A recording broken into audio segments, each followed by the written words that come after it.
Comment organiser un circuit pas cher dans l'ouest des USA? Quels sont les incontournables entre Los Angeles et San Francisco?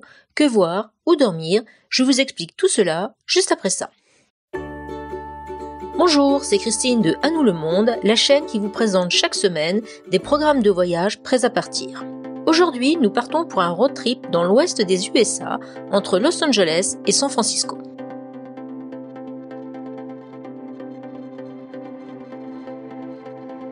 Tôt le matin, on part pour la Getty Villa de Malibu. En cours de route, on s'arrête au Santa Monica Pier où on pourra voir s'exercer des surfeurs, des joggers, etc. La Getty Villa est en fait une magnifique domus romaine reconstituée d'après un original situé à Pompéi. Elle est consacrée à la culture antique grecque et romaine. Après la visite, on se rend sur les plages du Pacifique, à Malibu Beach et surtout à Venice Beach où l'on pourra voir s'exercer les fans de culturisme et de roller. Bien sûr, on en profite pour se balader le long des canaux où il fait bon flâner. On finit la journée au Getty Museum, cette fois-ci consacré aux arts européens et à la photographie.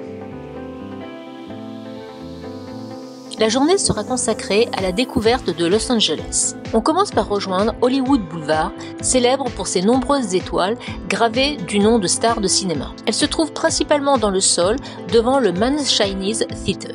Ensuite, on se rend à pied sur le campus du CLA. Vous trouverez sur le site anouslemonde.net une idée de circuit de visite.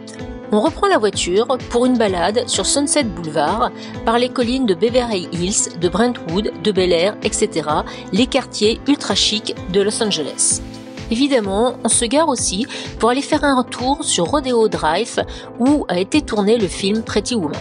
Ensuite, on essaie de se rapprocher des fameuses lettres d'Hollywood en empruntant pour cela la Mulholland Highway. On parcourt enfin la Mulholland Drive pour admirer Los Angeles sublime de nuit.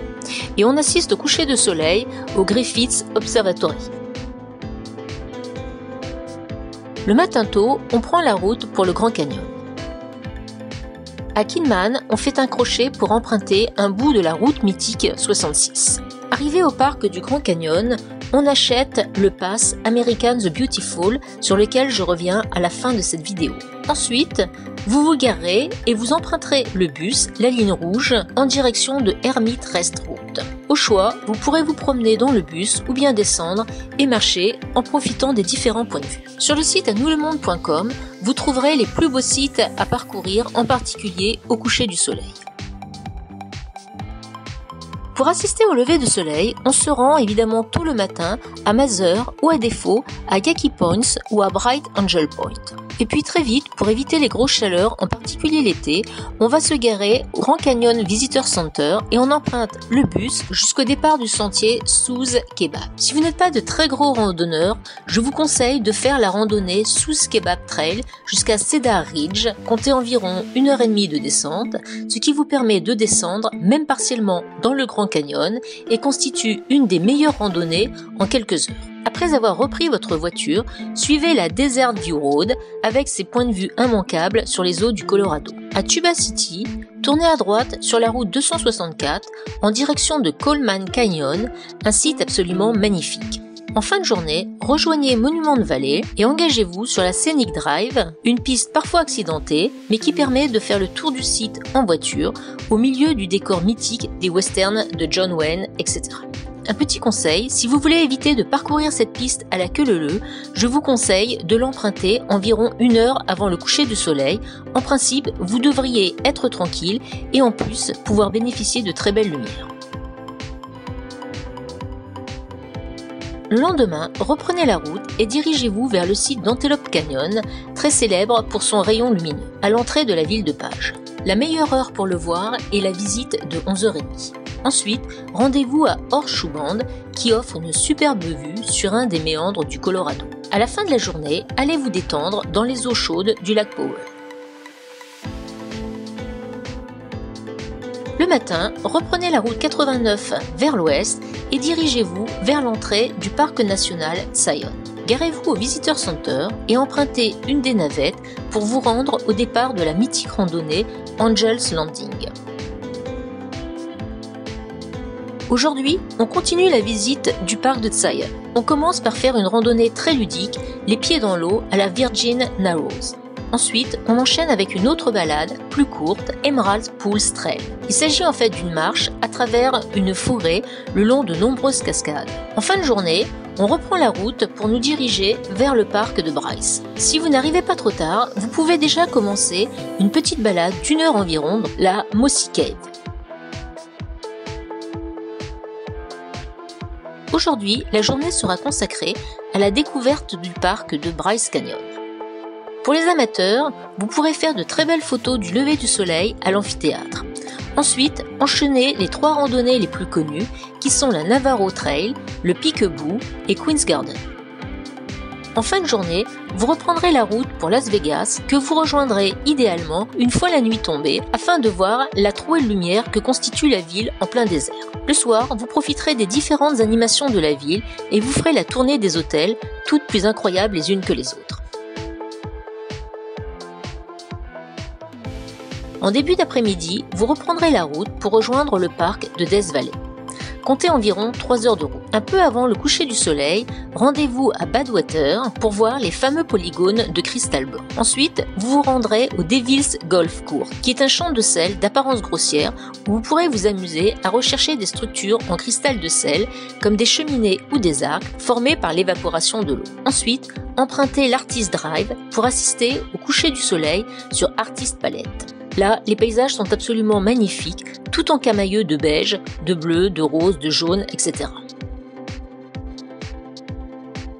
Tôt le matin, vous pourrez aller assister au lever du soleil sur Zabriskie Point.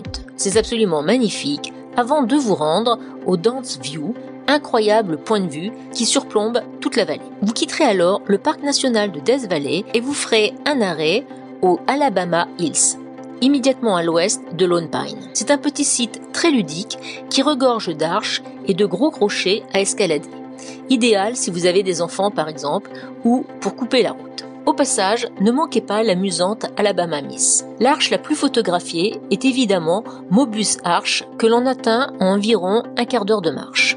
Ensuite, reprenez la route environ 3 heures jusqu'à Bodie. Bodie est une ville fantôme, autrefois la 2e ville de Californie en importance et qui a connu son heure de gloire au 19e siècle au moment de la ruée vers l'or. Vous irez ensuite dormir dans le parc de Yosemite tout proche. Ce matin, on prend la Tioga Road pour une petite rando très agréable dans un décor digne de Yakari. Vous vous garez à l'est de Pottle Dome et vous rejoignez un peu par vous-même la Tuolumne River. Vous remonterez cette rivière aussi longtemps que vous voudrez, puis vous ferez demi-tour pour revenir sur vos pas. Vous reprendrez votre voiture et vous arrêterez à Lomstill Point où vous ferez une courte marche jusqu'au point de vue d'où vous pourrez apercevoir Half Dome. Allez ensuite vous détendre ou marcher sur les berges de Tenaya Lake. Impossible pour vous de louper cet arrêt, il est très bien indiqué. Lancez-vous ensuite pour une randonnée facile d'1 ou 2 heures sur le sentier de Sentinel Dome Trail, qui serpente entre des forêts de pins et des prairies. C'est une des balades les plus faciles dans Yosemite. Du sommet, vous aurez une vue à 360 degrés sur la vallée, avec El Capitan et Yosemite Falls au nord. Au trailhead, tournez à droite en direction de Sentinel Dome. Arrivé en haut, le panorama vaut le coup et vous récompensera de vos efforts. Ne manquez pas 3 points de vue remarquables sur le trajet. Tunnel View, Glacier Point et Inspiration Point, très prisés en particulier au moment du coucher du soleil. Tôt le matin, parce que le parking se remplit vite, surtout en haute saison, rendez-vous à la Mariposa Grove de Giant Sequoia. Il s'agit d'une balade facile et très agréable dans une forêt de conifères, à la rencontre de quelques séquoias géants vraiment impressionnants. Après cette balade, vous quitterez définitivement le parc de Yosemite et vous ferez route jusqu'à San Francisco. Aujourd'hui, on commence notre découverte de San Francisco au Fisherman's Wharf, qui est sans doute le site le plus emblématique et le plus touristique de San Francisco. Évidemment, ne manquez pas le Pier 39 où viennent s'ébattre pratiquement tous les jours des dizaines et même parfois des centaines d'otaries. Même si l'endroit est très touristique, n'hésitez pas à manger sur place un repas à base de produits de la mer, dans un des nombreux restaurants. C'est frais et c'est très bon. Profitez-en évidemment pour vous promener le long des autres piers, moins touristiques mais aussi moins fréquentés. Si vous êtes accompagné d'enfants, ne manquez pas une visite à l'Esploratorium sur la Marina. Il s'agit d'un musée interactif de sciences entièrement conçu autour d'expériences à réaliser soi-même et de manipulation. Ensuite, dirigez-vous à pied ou en voiture, selon l'expérience que vous souhaitez faire, vers Russian Hill, où se situent deux des rues les plus célèbres de San Francisco, la Filbert Street, qui est la rue la plus pentue de San Francisco, et la Lombard Street, qui est la rue la plus tortueuse. S'il vous reste du temps, montez au Telegraph Hill pour une vue sur San Francisco. Dans ce cas, je vous conseille d'en profiter pour visiter la Coit Tower avec ses belles fresques murales dans le hall. Ne manquez pas non plus d'emprunter un des cable cars si typiques de la ville. La matinée sera consacrée à une promenade dans le quartier de Mission, à la découverte de très belles fresques murales. Sur le site anoulemonde.net, je vous mets un lien vers un site qui recense quelques-unes des plus belles fresques murales de San Francisco. Ensuite, faites une visite du quartier de Financial District avec le musée gratuit de la Wells Fargo, une compagnie qui exploitait les diligences lors de la ruée vers l'or et qui depuis est devenue l'une des banques les plus riches du pays. Remarquez aussi la Columbus Tower, superbe avec sa forme triangulaire et sa couleur vert cuivre. Vous pourrez aussi apercevoir le Sentinel Building. Comme de nombreuses grandes villes, San Francisco possède aussi son quartier chinois dans lequel vous pourrez aller vous promener. En fin de journée, partez pour la visite d'Alcatraz. Même si le tour est plus cher, je vous conseille quand même de faire cette visite en soirée pour bien profiter de la vue sur la baie illuminée. N'oubliez pas de réserver votre visite au préalable sur Internet. La matinée sera consacrée à la poursuite de la découverte de San Francisco, mais cette fois en vélo. Vous trouverez facilement à louer des vélos au bord du Golden Gate Park. Ce parc est particulièrement propice pour les balades en vélo. Dirigez-vous ensuite vers le très célèbre Golden Bridge. De l'immense plage Ocean Beach, les points de vue sont grandioses. Empruntez la route qui longe la mer entre le pont du Golden Gate et Cliff House. Vous aurez de belles vues sur le pont, sur de petites criques et sur le Pacifique. Immédiatement après avoir traversé le Golden Gate, passez sous la 1 et prenez un chemin qui monte vers la colline, vers l'océan, le long de la baie. Vous aurez ainsi une très belle vue sur le pont, la ville et la baie. En vélo pour les plus courageux ou bien, après avoir repris votre voiture pour ceux qui manquent de temps, allez vous promener à Sausalito, sur les quais et le long des houseboats. D'après moi, les plus belles sont dans le secteur de Waldo Point. Voilà, c'est ici que s'achève votre road trip dans l'ouest des USA. Place maintenant au carnet pratique. Alors pour ce séjour dans l'ouest des USA, vous aurez besoin d'un guide généraliste comme le Routard ou le Lonely Planet, ou même mieux si vous lisez l'anglais, le Southwest USA. Pour la location de votre voiture, je vous conseille de regarder les tarifs sur un site de grossistes comme Rentals. Pour les différentes précautions à prendre avant de louer votre véhicule, je vous renvoie au site anoulemonde.net où je vous détaille tout cela. Pour ce séjour, il vous faudra aussi vous munir d'un pass America the Beautiful qui vous permettra d'entrer dans les différents parcs nationaux. Pour les logements, le soir de notre arrivée, nous ne sommes pas partis trop loin et nous avons couché au Travel Lodge Los Angeles à l'aéroport. Ensuite, nous sommes restés toujours au Travel Lodge, mais cette fois-ci au Travel Lodge Hollywood. Pour la suite de ce circuit, je vous propose des logements en dur, donc en hôtel ou en motel, mais il faut savoir que les tarifs sont évidemment toujours plus élevés qu'en camping. Si vous êtes intéressé par l'option camping, vous retrouverez sur le site anoulemonde.net une adresse pour chaque nuit de ce road trip.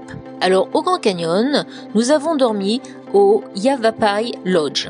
Évidemment, si votre budget vous le permet, offrez-vous The View Hotel à Monument Valley. La vue y est imprenable sur le site. À Page, allez dormir au Red Rock Motel, tout à fait correct. À Zion, au Zion Canyon Lodge. Au parc de Bryce, allez au Best Western Plus Bryce Canyon Grand Hotel. Et à Las Vegas, on s'était offert le Cosmopolitan, un hôtel moderne, design, avec un excellent petit déjeuner et une très belle vue sur les fontaines du Bellagio. À Yosemite, pour un prix raisonnable, je vous conseille les cabines au Furnace Creek Ranch, puis le Tuolumne Meadows Lodge, toujours dans le parc de Yosemite. Le parc étant grand, vous passerez une 3e nuit dans le parc, dans un autre hôtel, au Wawona Hotel. Et enfin, à San Francisco, on s'était posé à l'hôtel Mayflower. Voilà, vous retrouverez beaucoup plus de détails, des descriptions précises, des liens cliquables sur le site anouslemonde.net. Voilà, cette vidéo est terminée. Merci de m'avoir suivi. N'hésitez pas à poser des questions en commentaire, j'y répondrai avec plaisir. Pensez à vous abonner et à mettre un pouce bleu. Et à bientôt sur À nous le monde.